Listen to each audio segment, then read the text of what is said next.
Hello everyone and welcome back to our YouTube channel. In today's video, I am going to show you how you can put a link in your Weebly website.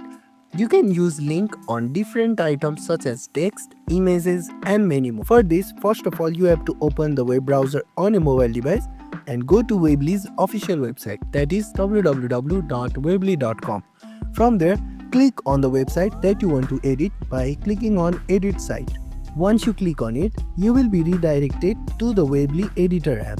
And in your Weebly Editor app, if you click on any text, you can see an option which is like a chain. This is the option from which you can link it to different other items such as website URL or another page, blog post, phone number, file or email address. This is for text. And now, if you want to link with images, simply click on the image on your website. From there, you will get an option saying link here as well.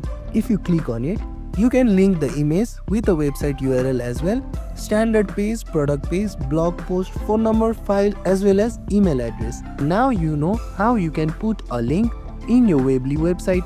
And if this video was helpful, don't forget to like, share and subscribe to our YouTube channel. Thank you for watching and we'll see you in the next video.